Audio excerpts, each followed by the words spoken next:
I'm a 29-year-old male, or was, I guess, engaged to Ruby, a 27-year-old female. We were together for 4 years, engaged for the last 8 months, with the wedding supposed to be in 5 months. I'm a software developer, making around $95,000, while she works as an HR manager at a mid-sized company. We've got a house in the suburbs and split the mortgage, though I pay slightly more, 60-40. I was always the nice guy. I grew up with a single mom who worked 2 jobs, so I learned to take care of myself and others pretty early. My dad walked out when I was 7, which probably explains a lot about why I always tried so hard to be the perfect boyfriend and fiancé, always afraid of being abandoned. Classic armchair psychology, but probably true. When I met Ruby at a friend's house party, she was fresh out of a relationship with this dude named Caleb, who, from what she told me, treated her like absolute garbage. He cheated on her, made her pay for everything, and disappeared for days without explanation. The works. I swore I'd never be like that. I'd be the guy who remembered birthdays, checked in during the day, and actually gave a damn. I was that guy. To a fault.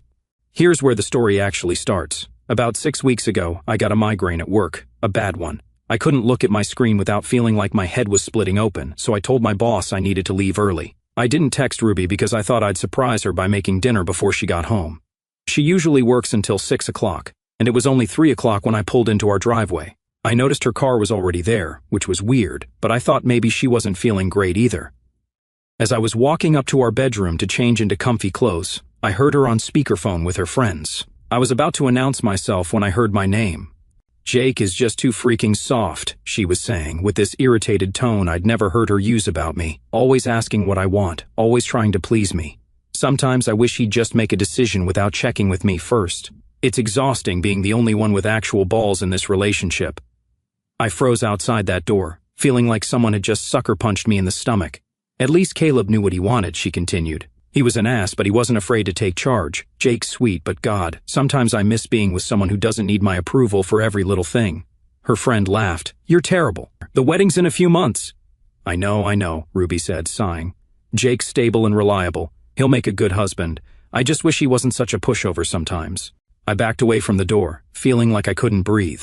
I made it to the garage, where I keep my tools, and just sat there on my workbench, trying to process what I'd heard.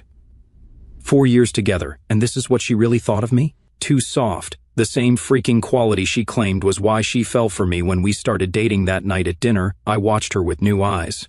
She talked nonstop about her day, complained about her coworkers, and didn't ask me a single question about mine. I realized this was our normal pattern. Me listening, her talking, me doing, her directing. After dinner, she did what she always does. "Babe, clean up while I watch my show, okay?" But instead of my usual sure thing, I heard myself say, "Actually, I've got some code to finish. Why don't we both clean up tomorrow?" The look on her face was pure shock, like I'd suddenly started speaking Chinese or something. She didn't argue, though, just gave me this weird look and went to watch her show. That night, lying next to her in bed, I made a decision. I wasn't going to confront her about what I heard, not yet. First, I was going to find out if I really was the pushover she thought I was, or if she'd just gotten too comfortable with me catering to her every whim the next morning instead of making her coffee and breakfast like I did every day. I only made enough for myself. When she came downstairs in her work clothes, she actually stopped and stared at me like she was seeing a ghost. "Where's mine?" she asked, not even trying to hide her confusion. "Wasn't sure when you'd be down," I said, continuing to eat my eggs. "Everything's there if you want to make some." She looked at me like I'd just suggested she should build a rocket ship. In 4 years, I don't think she'd made herself breakfast more than a handful of times. "Are you serious right now?" "Completely." I finished my coffee, rinsed the mug, and grabbed my laptop bag. "I'm heading out early today. Got a meeting with the project lead. Probably be late tonight, too. The guys want to grab beers after work. Don't wait up." As I walked out, I caught her reflection in the hall mirror. She looked stunned, mouth literally hanging open. For the first time in our relationship, I felt a rush of power, not over her but over myself. The next week was eye-opening as hell. With my new perspective, I started noticing patterns that had been invisible to me before, how she'd text me during work hours with household tasks she could easily handle herself. "Can you pick up my dry cleaning? We need milk. Can you stop on your way home?" How she'd make plans for both of us without checking if I had anything scheduled. How my opinions on everything, from what to watch to where to vacation, were always overruled for her. Preferences, how she'd roll her eyes at my ideas in front of her friends, then look at them like, "See what I have to deal with." I started keeping a mental tally of how many times she asked about my day versus how often I asked about hers. In a typical week, I asked her 15 to 20 times. She asked me exactly twice, and both times she interrupted my answer to talk about herself. 10 days after overhearing that conversation, we got invited to a dinner party at her best friend Ashley's house, the same Ashley who'd been on that phone call.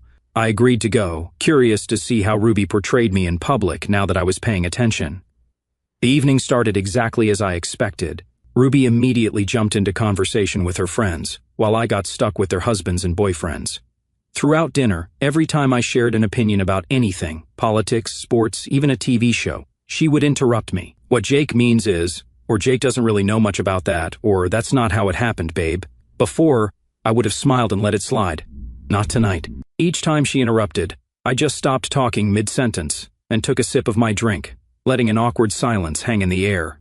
By the third time, people at the table definitely noticed. Ashley's husband, Tyler, shot me a look that said, "Finally standing up for yourself, huh?" Ruby started getting flustered when her usual routine wasn't working out. On the drive home, she finally broke the silence. "What was that about tonight? You were acting really weird." "Was I?" I asked, keeping my eyes on the road. "How so?" "You were being, I don't know, cold distant. Did I do something to piss you off?" It would have been easy to back down, say I was just tired or stressed about work. Instead, I chose honesty. "I didn't like how you kept cutting me off and contradicting me in front of everyone." "What?" "I don't do that," she said defensively. "You did it at least 5 times tonight, I counted." She laughed, that fake laugh she does when she's uncomfortable. "You're being ridiculous. That's just how conversations go in groups." "No," I said firmly. "That's how you've decided our conversations should go. You speak, I listen. You interrupt, I yield." Not anymore. The rest of the drive passed in silence. When we got home, instead of apologizing to smooth things over like I always did, I just went upstairs to shower. Later, I found her sitting on our bed, scrolling through her phone but obviously waiting for me. "Are you mad at me?" she asked, her voice unusually small. "I'm not mad. I'm just reassessing some things." "What does that mean?" There was a note of panic in her voice I'd never heard before. "It means I've been thinking about balance in our relationship and how we treat each other." I sat down on the edge of the bed, but not close enough for our shoulders to touch. I asked her, "When was the last time you asked me what I wanted and actually listened to the answer?" She opened her mouth to respond, then closed it again. The silence stretched between us as she searched for an example and came up empty. "That's what I thought," I said quietly. "I'm going to sleep in the guest room tonight. I need some space." As I gathered my pillow and started toward the door, she called after me, "Jake, is everything okay with us?" I paused in the doorway. "That depends on what happens next," I said and closed the door behind me. That night in the guest bed, my mind was racing. Part of me felt guilty for disrupting the status quo, but a stronger part recognized that this discomfort was necessary, like the pain of a workout that makes you stronger. The morning after I slept in the guest room, Ruby was different. When I came downstairs, she was in the kitchen making breakfast for both of us, something she hadn't done in years, maybe ever. "Morning," she said with a nervous smile. "I made your favorite." She slid a plate in front of me and coffee. "Extra strong, how you like it." I thanked her politely but maintained my emotional distance. I'd seen this pattern before, a temporary change to smooth things over, only to revert back once the crisis passed. "I have plans today," I announced between bites. "Meeting up with my old lifting buddies from college, hitting the gym, then probably hanging out after." She froze with her coffee mug halfway to her mouth. "Today? But we're supposed to look at wedding venues with my parents. They're driving in from Rochester.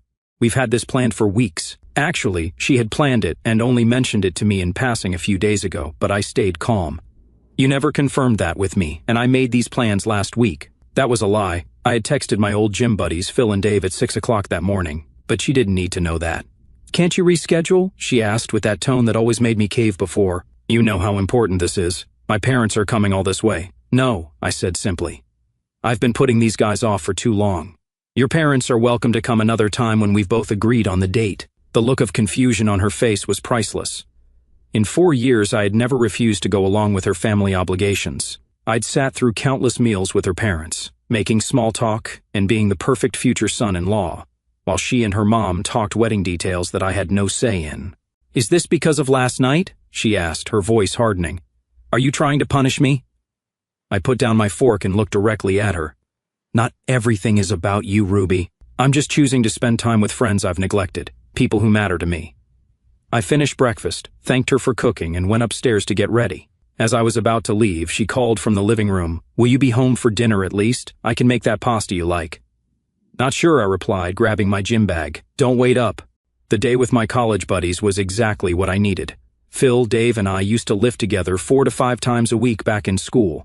I'd been in the best shape of my life then, but over the years with Ruby, I'd gradually stopped going as much, always too busy with something she wanted to do. After a brutal but satisfying workout that left me sore in all the right places, we hit a sports bar to watch the game. 3 hours of just being one of the guys again, talking, laughing, no one interrupting or dismissing my opinions. When Phil asked how things were going with the fiancé, I surprised myself by opening up. I didn't share everything, but enough for them to understand I was reevaluating. Finally, Dave said, clapping me on the shoulder, "We've been worried about you, bro." The Jake I knew in college never would have let a chick control his life like that. "Remember when Allison tried to make you skip that game for her sister's birthday?" Phil added. "You told her flat out, some things aren't negotiable." I'd forgotten about that. How had I changed so much without even noticing? "What happened to that guy?" Dave asked. "I don't know," I admitted, "but I'm finding him again." I got home after 10 o'clock at night to find Ruby waiting up. The house was spotless, and she'd clearly made an effort with her appearance, wearing the dress I'd complimented once and her hair the way I liked it. "How was your day?" she asked, seeming genuinely interested. "Good," I replied, suddenly feeling the weight of everything. "Really good. Forgot how much I missed those guys." "Come sit," she said, patting the spot next to her on the couch. "Tell me about it. I want to hear." For a moment, I was tempted. This was what I'd wanted, her actual attention and interest, but I recognized it for what it was, a response to me pulling away, not a genuine change. "Maybe tomorrow," I said. "I'm beat. Going to turn in." "Our bed?" she asked hopefully. I shook my head. "Not yet. I still need space to think." Her face fell, but she nodded. As I headed upstairs, she called out, "How long is this going to go on, Jake? Whatever you're doing." I paused, but didn't turn around. "As long as it takes." "For what?" "For both of us to figure out if what we have is worth saving." That night, my phone lit up with texts from Phil and Dave. They wanted to make our workouts a regular thing, 3 days a week. I agreed immediately. Whether my relationship survived or not, I needed to reclaim the parts of myself I'd surrendered. The next 2 weeks brought major changes, not just to my relationship, but to me. I rejoined my old gym, reclaiming 3 evenings a week for myself. The physical exertion cleared my head, and the progress I saw in the mirror was immediate. At 29, I still had the muscle memory from my college days, and with each workout, I could feel myself getting stronger, not just physically, but mentally. At work, I finally accepted the team lead position my boss had been pushing me toward for months. I'd been avoiding it because Ruby didn't like the idea of me working longer hours. The project would mean staying late some nights, but also a potential bump to $115,000 if I delivered.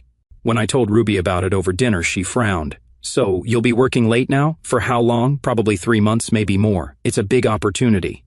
"And you didn't think to discuss this with me first?" There was an edge to her voice I recognized, the beginning of a guilt trip that had always worked before.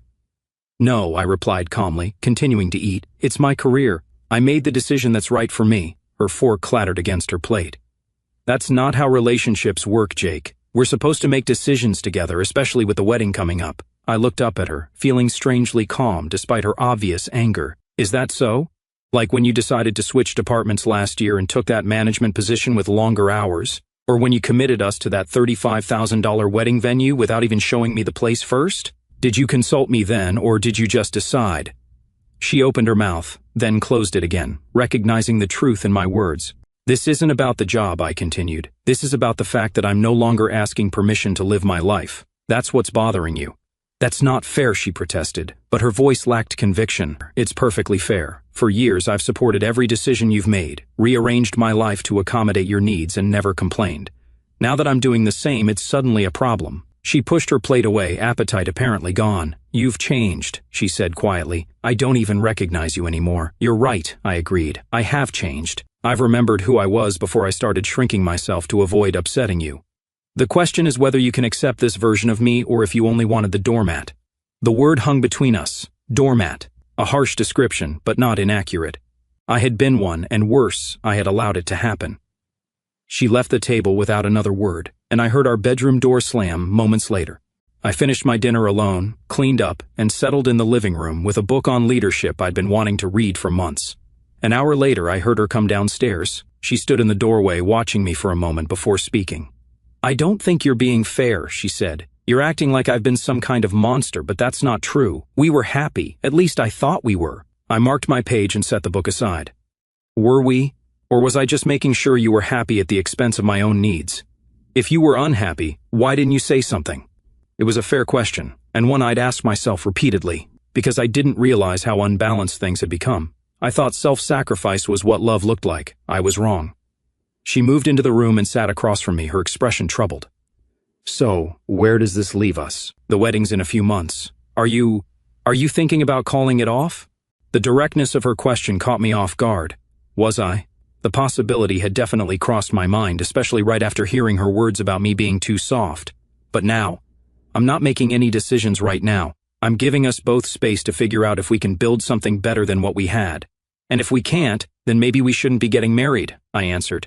She nodded slowly, absorbing this. For maybe the first time in our relationship, I saw genuine fear in her eyes. Not the manufactured emotion she sometimes used to get her way, but real fear of losing me.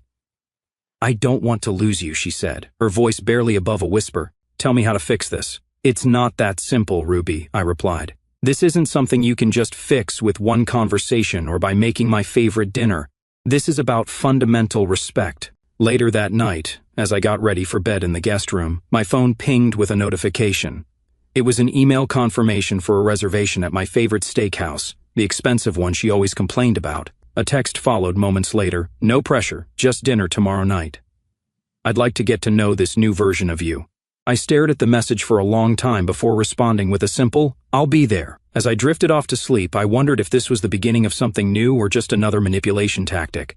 Either way, I was done being the guy who always folded. Whatever came next, I'd face it on my terms. The dinner reservation turned out to be more significant than I expected. She'd chosen a private booth in the corner, away from the main dining area. When I arrived, she was already there, wearing a green dress I'd once mentioned liking, and her hair down, the way I preferred. Thank you for coming, she said as I sat down. There was a nervousness to her I hadn't seen since our early dating days. The conversation started awkwardly. We'd lived together for years, but suddenly felt like strangers. She asked about my new project at work, actually listening to my response without interrupting or turning the conversation back to herself. After our steaks arrived, she took a deep breath and set down her fork. I've been doing a lot of thinking this past week, she said, about us, about how I've been treating you. I nodded but stayed quiet, giving her space to continue. I didn't realize how much I was taking you for granted, how I expected everything from you without giving the same in return. What exactly are you sorry for? I asked. I wasn't going to let her off with vague apologies. She seemed surprised by the directness of my question. For treating you like your needs don't matter, for making decisions without consulting you, for interrupting you and dismissing your opinions. She looked down at her plate, for comparing you to Caleb. So, she remembered that part of the conversation too. Why did you do that? I asked. Compare me to your ex who treated you like shit. She flinched at my bluntness. I don't know. That's not true. I do know, and it's messed up she met my eyes. Sometimes, when things get too comfortable, too secure, I get scared. Caleb was exciting because he was unpredictable, dangerous even. I never knew where I stood with him, and part of me was addicted to that uncertainty. So, you're saying you miss being treated like garbage? I couldn't keep the edge from my voice. No, God, no, she shook her head vehemently. What I'm trying to say, badly, is that I took your stability and kindness for granted. I mistook your consideration for weakness because that's the toxic mindset I developed with Caleb. In his world, being considerate meant being weak. I considered her words, searching for sincerity or manipulation. The thing is, Ruby, hearing you say those things, that I was too soft, that you wished I had more backbone like Caleb, it made me realize something. I have been soft, not in the way you meant, but in how I've let you walk all over me. Her eyes widened. You heard that whole conversation? Every word, I said evenly. I came home early with a migraine that day. Heard you on speakerphone with Ashley. The color drained from her face. Jake, I'm so sorry. I didn't mean... I think you did mean it, I cut her off. Maybe not the comparison to Caleb specifically, but the rest? That was the unfiltered truth, the kind that only comes out when people think no one's listening. Tears filled her eyes. It wasn't the whole truth. I was frustrated and venting to my friends like an idiot instead of talking to you. What was the real issue then? I challenged. If it wasn't my supposed softness? She wiped her eyes, taking a moment to compose herself. I think I've been testing you, she admitted quietly, pushing to see how much you'd take, how far you'd bend. And when you never pushed back, I lost respect for you, which is completely fucked up, I know. She shook her head. Caleb conditioned me to equate love with struggle. When things were easy with you, part of me didn't know how to process it. Her answer surprised me. Of all the explanations I had considered, this psychological one hadn't been on my radar, but it made a twisted kind of sense. So, what happens now? I asked. That's up to you, she said. I just want a chance to make things right, to be the kind of partner you deserve, to unlearn these toxic patterns. And if I'm not the soft man anymore, if I continue to put myself first sometimes, to have my own life and interests, if I push back when you cross lines, can you handle that version of me? I can more than handle it, she said, reaching for my hand across the table. I respect it. I need it. We both do if we're going to have any chance. I looked at her outstretched hand but didn't take it. We have a lot more to talk about, I said, a lot to work through. She nodded slowly, withdrawing her hand. I know. And if you decide the wedding needs to be postponed or even canceled, I'll understand. I just hope you'll give us a chance to rebuild. As we finished our meal, the air between us felt clearer, though nowhere near resolved. We weren't fixed, far from it, but at least the pretense was gone. 2 more weeks passed. Ruby and I existed in a kind of holding pattern, civil, occasionally even warm with each other. But the engagement hung like a question mark between us. She'd stopped pushing for wedding planning, telling her mother we were reevaluating dates without giving details. I continued my transformation. My body was changing rapidly with the consistent gym schedule. Broader shoulders, tighter waist, the V-shape returning to my torso. Phil commented that I looked more like my college self every week. At work, the team lead position was challenging but rewarding. I was making decisions confidently, delegating effectively, and earning respect from colleagues who had previously seen me as just another coder. I'd also reconnected with other friends I'd neglected, started playing basketball again on Saturdays, and even signed up for a coding competition I'd always wanted to try. My life was becoming full in ways it hadn't been in years. About 5 weeks after I'd first overheard that conversation, I was heading home early after closing a major deal at work. As I pulled into the driveway, I noticed Ashley's car parked out front. I wasn't in the mood for Ruby's judgmental friend, so I decided to quietly enter through the side door that led directly to my home office. As I approached, I heard laughter coming from the living room. Not wanting to interrupt, I paused in the hallway. "You have to see him lately," Ruby scoffed, barely keeping it together between bursts of laughter. "He's seriously out here pretending he's some alpha now, lifting weights, acting like he has a backbone. It's hilarious, like a chihuahua growling at a pit bull." Ashley threw in, smirking, right? "He struts around like he's suddenly this badass. It's cute though, like watching a toddler throw punches at air. I mean, sure, the gym's doing him some favors, but come on, we both know this phase won't last. What if it does?" Ashley asked with a raised brow. "Then I'll just remind him who's really in charge. Let him play tough guy all he wants. He'll crawl right back once the ring's on. Guys like him don't walk away from someone like me. He's too used to being handled." I felt a cold fury wash over me, like I'd never experienced before. The past month hadn't changed anything. She still saw me as a joke, someone she could manipulate and control. I quietly backed away, got in my car, and drove around for an hour to clear my head. When I returned, Ashley was gone. Ruby greeted me with a smile that now seemed so transparently fake. "Hey babe, how was your day?" "Interesting," I replied. "Get a lot done while I was gone?" "Just wedding stuff with Ashley," she said with a dismissive wave. "Nothing important." "Yeah, must have been pretty funny planning a wedding." "What do you mean?" Her smile faltered slightly. "Nothing. I'm going to grab a shower." I went upstairs, pulled out my laptop, and started making calls. By the time I came back down 2 hours later, I had a plan. The next morning, I woke up early and went to the kitchen to start breakfast. But instead of making her usual avocado toast, I set a manila folder on her plate. When she came down, she looked at the folder with confusion. "What's this?" "Open it," I said, sipping my coffee. Inside were cancellation confirmations for our venue, catering, photographer, every wedding contract we'd signed, all of them terminated with the deposits forfeited. Her face went pale. What did you do?" "I canceled our wedding," I said calmly. "You what? Without even talking to me?" Her voice rose to a shriek. "You can't do that." "I already did." "Why? Because of some stupid fight? Because I interrupted you at dinner? This is insane, Jake." I sat down my coffee cup and said nothing, just staring at her with a calm I didn't know I possessed. Her expression shifted from confusion to panic as she realized I knew. "Jake, whatever you think you heard, it wasn't what it sounded like. Ashley was just..." I simply slid another folder across the table, cutting her off mid-sentence. She opened it with trembling hands, her face draining of color as she saw the cancellation confirmations for the venue, catering, photographer, everything. What is this?" she whispered, though she knew exactly what she was looking at. I remained silent, my face expressionless. "Jake, talk to me, please." Her voice cracked. You can't just. I pulled a second folder from the counter and placed it in front of her. "What's this now?" she asked, her hand shaking as she opened it. "Apartment listings," I finally said, my voice flat. "I've already paid first and last month's rent on the top 1%. It's yours if you want it. If not, that's your problem. Either way, I want you out of this house in 2 weeks." Her mouth opened and closed like a fish gasping for air. "You're kicking me out? You can't do that. We bought this house together. Check the deed, 2 words, no emotion." "Jake, please, can we just talk about this?" Tears were streaming down her face now. I know I messed up. It was stupid girl talk. It didn't mean anything. I just stared at her, saying nothing. She fell to her knees then, actually grabbing my legs. "Please, Jake, I love you. I'll change. I'll do therapy, whatever you want. Don't do this." I removed her hands and stepped back. "Jake, say something," she pleaded, mascara running down her cheeks. "Yell at me, scream at me, anything. Just don't shut me out like this."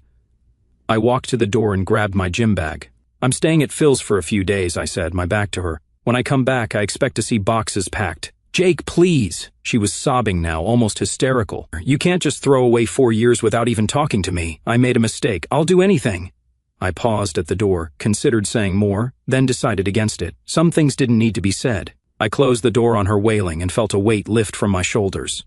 For the first time in 4 years, I was completely free. 2 weeks later, I returned from a basketball game to find the house empty except for my furniture. She'd left her key on the counter with a 10-page handwritten letter that I skimmed and then threw in the trash. Some things don't deserve closure. That night, my phone blew up with texts and calls from her friends, even her parents. I blocked them all. The only message I responded to was from Phil. "Proud of you, man." 3 months later, I was settled into a routine that felt right. The promotion had come through with a raise to $125,000.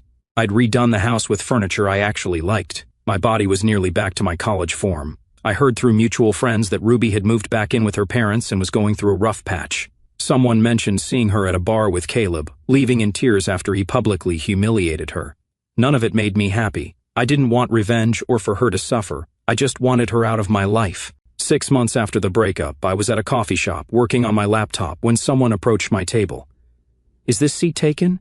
I looked up to see a pretty woman with a warm smile, holding a cappuccino. "All yours," I replied, moving my bag. "I'm Kate," she said, extending her hand. "Jake," I replied, shaking it. As we started talking, I found myself opening up in a way I hadn't in a long time. She was a graphic designer, loved sci-fi movies, and had a sharp wit that made me laugh. When she asked if I'd like to grab dinner sometime, I felt no hesitation. "I'd like that," I said, meaning it. Later that night, I found myself reflecting on how much had changed. A year ago, I had been planning a wedding with someone who didn't respect me. Now I was starting fresh, on my own terms. I hadn't heard from Ruby in months, and that was fine. The last update from mutual friends was that she and Caleb were back together, and he was treating her exactly how she deserved. Maybe that's what she wanted all along. All I know is that I finally became the man I should have been, not for her, but for myself. And yeah, that's my story. If anything new happens, I'll give you guys an update. After everything went down, life's been pretty damn good. That date with Kate turned into something real. We've been together for about 8 months now, taking things slow. She respects boundaries, communicates like an adult, and doesn't try to change me. Basic stuff that shouldn't feel revolutionary, but somehow does. The house is completely mine now. I bought out Ruby's portion and remodeled the kitchen like I always wanted.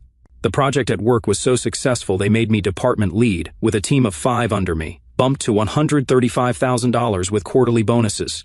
For those asking if I ever heard from Ruby again, yeah, unfortunately. About 3 months ago, she showed up at my door at 2 o'clock in the morning, drunk and crying, begging for another chance. She said Caleb had cheated on her, shocking, I know, and that she'd finally learned her lesson. I called her an Uber and waited with her outside until it arrived. Haven't heard from her since. The most important thing I've learned through all this? Self-respect isn't negotiable. The minute you compromise on that, you've already lost. Anyway, Kate's taking me to meet her parents next weekend, so wish me luck with that.